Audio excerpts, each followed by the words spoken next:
So we discuss the cancellation law. If CA is congruent to CB modulo M, where C and M, GCD of C and M is equal to 1, this is the symbol of GCD of CM.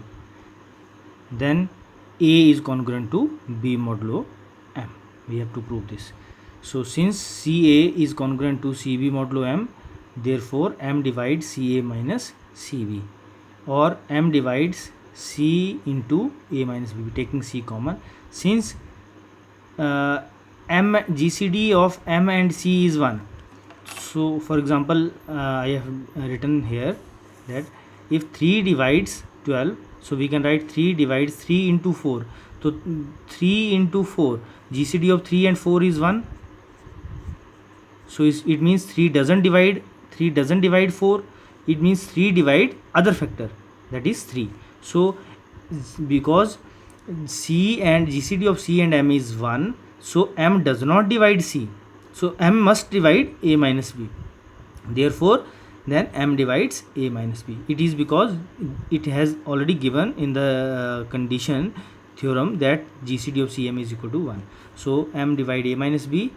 This implies that A is congruent to B modulo M. Now deduction. If CA is congruent to CB modulo M. Now if GCD of C and M is equal to D, in place of 1, if GCD of C and M is equal to D, then A is congruent to B modulo M upon D. So you can in theorem number 4 you can see that if GCD of C and M is 1, then CA is congruent to CB modulo M. This implies A is congruent to B modulo M upon 1. Because here GCD is 1, so we can write M upon 1. If GCD of CM and M is D, then A is congruent to B modulo M by D. We will discuss about these result in the examples. Now next theorem is prove that A is congruent to B modulo M if and only if A and B have the same remainder when divided by M. So proof by division algorithm we have. By division algorithm means if we divide A by any number B, so we can write it as we get the quotient Q and some number here and the remainder R. So we can write A is equal to B into Q plus R, where remainder is either 0 if it is exactly divisible by B, or it is less than B. So remainder must be less than this number, or remainder is always greater than or equal to 0. So by using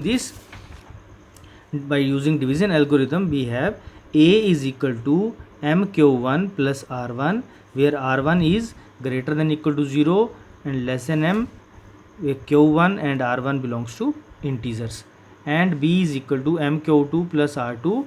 R2 is greater than equal to 0 less than M, and Q2 comma R2 belongs to integers. As R1 is greater than 0 less than M and R2 is greater than equal to 0 less than M, therefore since R1 and R2 are greater than 0, so we can take modulus of R1 minus R2 is greater than equal to 0 and less than some positive number M. Now by theorem A is congruent to B modulo M. You will see this result in theorem number 5 in the book. So A is congruent to B modulo M.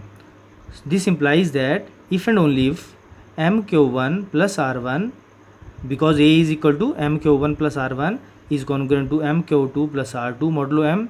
This implies if and only if R1 plus is congruent to R2 modulo M, if and only if R1 is equal to R2. So this is the proof of. Tomorrow we will discuss the example related to these theorems, and assignment for you people, you complete the theorem number 7, 8 and 9 in your book. So Tomorrow I will discuss the example related to these theorem. Thank you.